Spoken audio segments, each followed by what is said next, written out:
Pailang araw kaibigan. Makinig po tayo ng mga paliwanag tungkol po sa mga kaso-kaso na kinakaharap itong mga senador kagaya ni Escudero, Marcoleta, Jinggoy at Villanueva. Siya tinatalakay naman ni Atty. Enzo Recto na yung mga batas ba, parang mag-aral tayo ng batas. Batas kasi yan. At least meron tayong natututunan. Maganda yan ako. Gustong gusto ko yan. Pagdating sa batas, gustong gusto ko. Ano? Marami akong natututunan. No? Pakinggan na lang natin si Atty. Enzo. No? Uli, Senate President si Cayetano, Senate President Pro Tempore si Loren Legarda, tapos siya ang majority floor leader. Di ba? Kaya mayabang na si Villanueva. Pero ngayon, Boy Dila. dahil nga sa nangyari Jinggoy bigla, nakikita na yan ni Joel Villanueva. Ako nang susunod siya. Alam niya yan. Ha? Oh. Kaya ano ito mga kabunyog, mga kababayan? Ang nangyayari kay Jinggoy Estrada ito ngayong araw, na ang nakikita si Joel Villanueva, naisip niya na ilang araw pa siya naman ang susunod. Siya naman ang susunod. Silang dalawa ni Jinggoy Estrada ang talagang binanggit ni Ombudsman Buboy Mulya. Ano ito mga kabunyog, mga kababayan? Alam yan ni Joel Villanueva. Maghanda na rin siya. Maghanda na rin siya. Mangyayari, magsasama-sama sila, si Bong Revilla, Jinggoy Estrada, Joel Villanueva. Kaya, ano to? Sigurado tayo. Kahit mag-aabang ni Joel Villanueva, nitong nakaraang araw, dahil siya na majority floor leader, alam mo, normal na naman niya.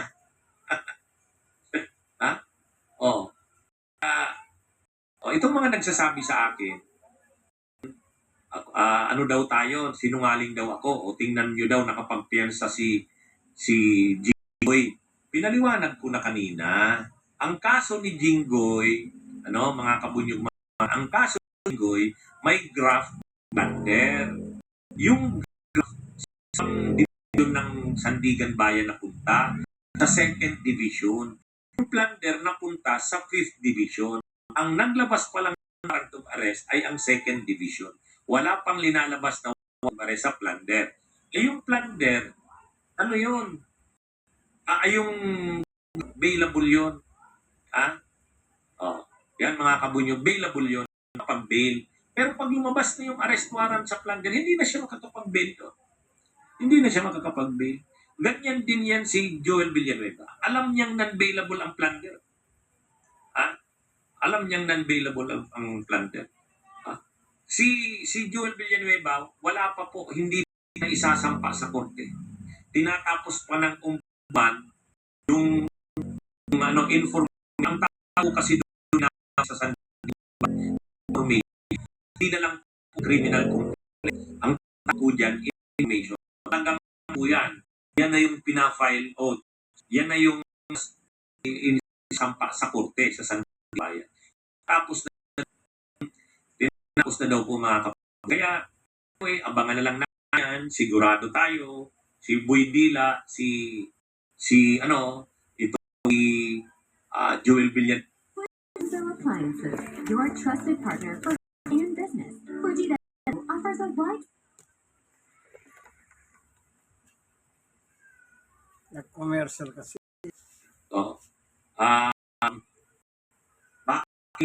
Sa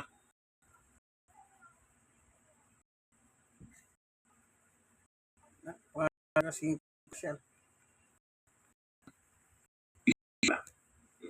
pero kabunyog mga kababayan, ano na to? Ilang araw na lang yan, na tayong warrant naman, kaso na naman may Villanueva. Hintay-hintay na.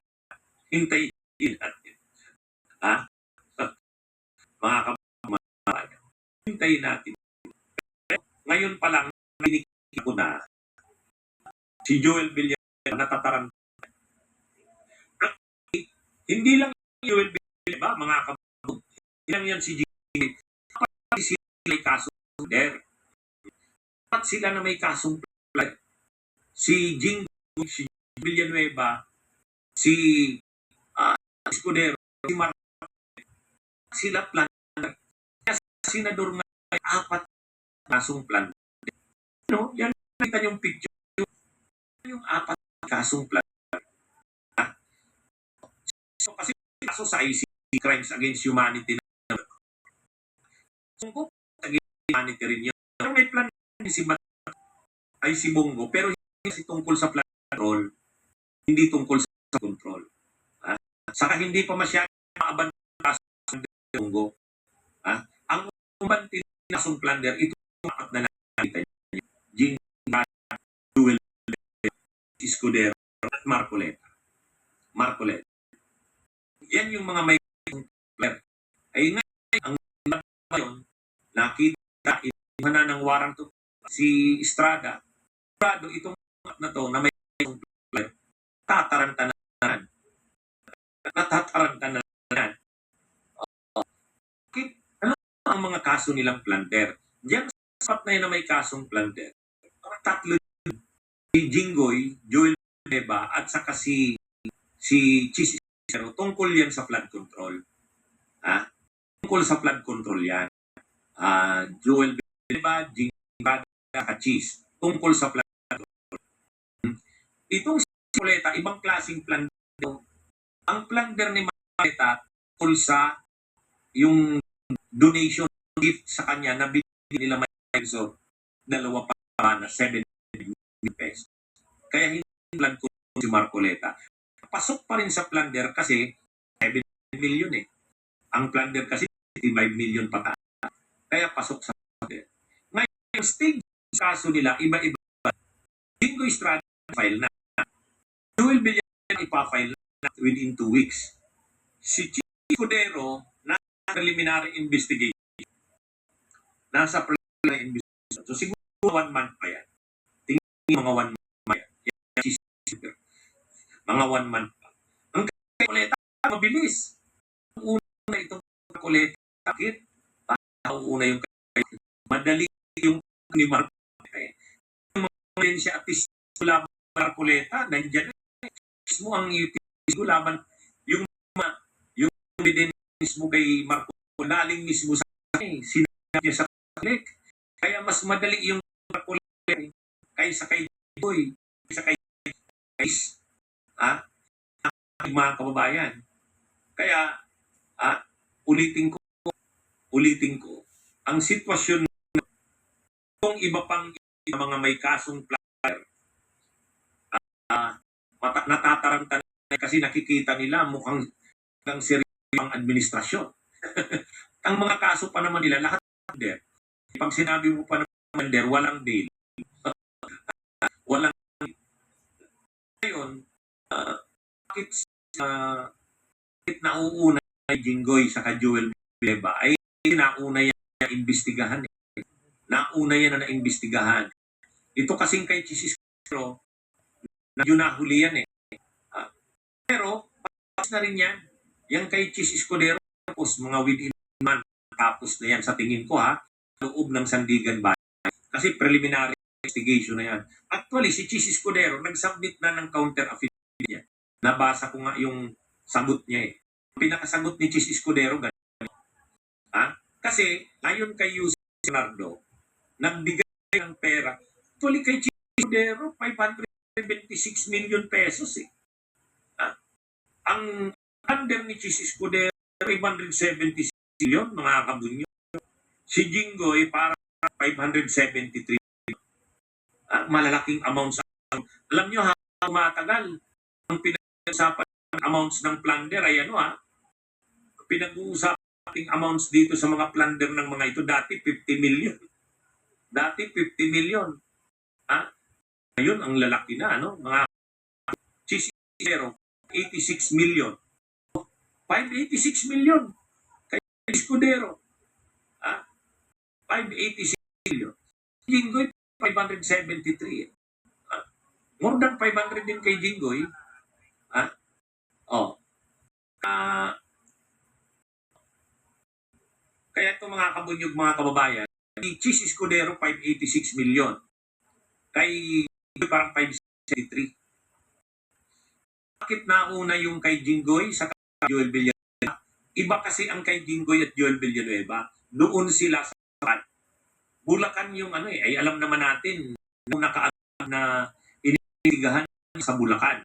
Kaya yung mga flood control, yan yung kay Jinggoy at Joel Villanueva. Si Chis Escudero, iba, si Maynard, ay di ba, ang mga involved na mga proyekto ng flood ni Chis sa iba-ibang lugar Camarines, Albay, ang daming area. Ang involved doon ay Bernardo at sa Maynard Ngo. Maynard Ngo yung bagman niya. Ang depensa ni Chis Escudero, hindi niya kay Maynard Ngo, hindi niya ito bagman, hindi niya ito inutusan, at hindi ito authorized manggap ng pera para sa kanya. Parang ang nangyayari dito, dumihan siya kaagad si Chis Escudero kay Maynard Ngo. Distansya. Kung mapatunayan na si Maynard Ngo ay may nga ng pera, si Maynard Ngo galing kay Bernardo, ang depensa ni Chis, hindi ko yan tao, hindi ko yan inauthorize. Ang ganun yung ganun yung depensa ni Chis. Sa kanyang defense, yung affidavit niya na sinabit, ang sabi niya, hindi dyan, hindi ko tao yan si Maynard Ngo, hindi ko yan authorized na mag-represent sa akin, hindi ko rin authorized na tumanggap ng pera on my behalf. Kaya ganyan mga kabunyog, mga kababayan, ang isa ni Chis doon. Ang sa ni Chis Escudero, hindi rin daw siya maging parang mas mind o dyan, kasi naman sabi niya, wala siyang kapangyarihan dyan sa mundo na yan na pinag-uusapan sa Chis Escudero. Anyway, abangan natin kung i-consider ng ombudsman yung kanyang minsan na yan. Kasi yan yung binanggit niya sa kanyang affidavit. Pero yun ang huli nga itong Chis Escudero kasi iba itong kaso. Ito yung tungkol sa Bulacan. Ito kasing kay Villanueva at saka kay Jinggoy, yung mga Bulacan. Ito yung Alcantara. Pagdating kay Chis, sa iba-ibang lugar ng Pilipinas yan. Si Bernardo yan, saka si Maynard. Yan yung mga sangkot. Ito naman si Marcoleta, iba rin to mga kabuto. Si Marcoleta, hindi sa flood control. May mga nagdala sa akin yan. Tony, paano mo nasabing plan yung kay Marcoleta? Paano mo nasabing yung kay Marcoleta? Samantala, Si Marcoleta po, member ng Iglesia ni Cristo. Natag ni Yumao Felix Nalo Igon. Isa ko ng mga apelyido. Yan, membro po si Marcoleta. Balita ko, ang dugo from Bangka, Kapampangan yan Ngayon, Iglesia ni Cristo, ang Cristo yan, nila, kasi nila pagiging Diyos. Kaya tinatawag ni Cristo. Ibig sabihin nga ni Cristo. Siya, babasa ito na Diyos. Kasi yan ang tunay na Diyos. Baka dito, kung ang Diyos ay tunay na Diyos, na tunay ang kanyang anak ay din pong Diyos bilang kanyang anak na si Diyos. Magkaiba po sila, iba po yung tatay, po yung anak. O sa kanila, si Jesus tao at hindi kailanman. Kaya antikristo po sila. Kapag antikristo ka, ang tinataguyod mong aral is antichrist, na kanino ka? O antikristo kanino ka? Natural kay Satanas. Kasi si Satanas at si Jesus hindi rin nagkasundo. Doon sa Mateo 4:4 na kung saan tinutokso ni Satanas si Jesus. At si Jesus naman, pinangaralan nitong si Satanas. At hindi matanggap ni Satanas ang aral na dala ni Jesus. Kaya antichrist sila. Antichrist kay Satanas. Para maintindihan nyo lang ang sekta ng reliyon ng INC. O, tuloy tayo, kay Kabunyog.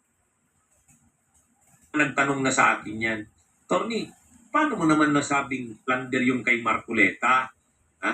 Paano mo naman nasabing plunder yung kay Marcoleta? Samantalang, wala naman siyang na corrupt na public funds. Ha? Yan yung mga kabunyog, hindi kinakailangang public. Paano ka magiging guilty ng plunder? O ito, number 2, by receiving directly or indirectly any commission, gift, share, percentage, kickbacks, or any other form of pecuniary benefit from any person and/or entity in connection with any government contract or project or by reason of the office or position of the public officer concerned. So dito pumapasok si Marcoleta. By receiving, tumanggap, directly or indirectly, any commission or gift. O, yung binigay sa kanya nila Defensor na 75 million, gift yun. Gift. So hindi naman dito sinabi na galing sa noong pera. So ni mga kaya sa plunder kay Marcoleta, receive gift galing kila Mike Defensor. Sa panahong ni-receive niya yung gift, official pa siya ng gobyerno. Public officer pa rin siya. Kasi congressman pa siya noon eh. Nung natanggap niya yung gift na yun. Kaya yan mga kabunyog, mga kababayan. No? Yan po. So abangan natin itong mga nangyayaring ito. Lagi ko kayong i-update. Lagi niyong abangan ng aking mga talakayan. Magandang araw po sa inyong lahat. Mabuhay po tayo. So, tinanggap po ni Marcoleta nung araw na nagiging issue yon na sinasabi yung sose. Kinalaunan, di ba sinasabi niya, doon sa programa ng ISC, yung Mata ng Agila, meron daw siyang kaibigan nagbigay ng pera for campaign. Noong una campaign yun eh. Na hindi raw sila, wag mo nang i-mention ang aming mga pangalan. Kaya hindi niya raw sinulat doon sa sose. Kinalaunan, dapat tumatagal. Ngayon ito napangalanan na. Yung tatlo, isa nga dyan si yung dating congressman ng Quezon City, ano? Yan, si ano ba pangalan yun? Yung niread ng NBA yung kanyang negosyo sa Pasig. Ano ba pangalan nun? Si ano? Si Mike Defensor. Nagbigay ng 30 million. Ngayon, pag kinalaunan, nahuhukat yan. Nangyari pala yan, noong kongresista pa siya ng party list ng Iglesia ni Cristo. Yan. Sa 19th Congress yun. Kongresista siya ng party list ng Iglesia ni Cristo. Doon pala nangyari yun. Yung pagtanggap ng pera na yun na worth 75 million. Kung tutuusin mo, masyado siya ng gobyerno kasi kongresista siya. Kaya tumanggap ng pera sa private sector, bawal yun. Bawal po yun. Siya mismo, binunyag niya kaya yung sumilo sa kanya, siya na rin na sarili niya sinilo niya eh. Sa kakatanong, tsaka sa pagpapaliwanag niya doon sa radio station ng Iglesia ni Cristo, doon siya nahuli sa mismong bibig niya. Kaya yan ang naging ano ngayon ng ombudsman na kaso, yung tumanggap. Para lang magkaroon tayo ng liwanag. Kasi abogado po si Enzo eh. Professor pa yun, nagtuturo pa ng about constitution yata tinuturo niya sa school. Hindi ko lang alam kung anong school na tinuturo niya. At naalala niyo nung araw sa 19th Congress, pinatawag po si Atty. Enzo Recto, pinahiya siya ni Marcoleta do sa 19th Congress ng kongresista pa siya ng party list ng Iglesia ni Cristo. Gusto siyang i-contempt. Kanya lang hindi umubra si Marcoleta doon eh. Hindi umubra si Marcoleta doon, kaya dismayado si Marcoleta. Gusto niya talagang ipakulong. Contempt itong si Marcoleta. Kanya lang, si Ensorecto, kanya lang, ang problema sa kanya, sumasali siya doon sa mga hearing sa 19th Congress. Hindi pala siya member. Yun ang masakit doon pala. Pag hindi ka member, hindi ka pala pwedeng magpa-contempt. Tapos, naghanap siya ng niya, nasisigunda sa kanya, walang naniniwala sa kanya. O, yun sa 19th Congress, pahiya siya. 2 beses yun eh. Yan si Marcoleta ngayon. Sa 20th Congress, nanalo naman siyang senador. Siya ngayon ang ngayon siya nakasuhan. Dahil naungkat yan. Kaya sarili niyang bibig doon siya nadali.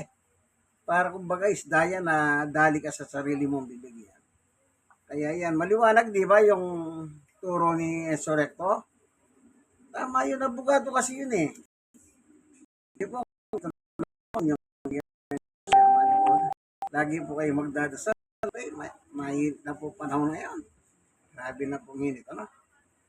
Bye.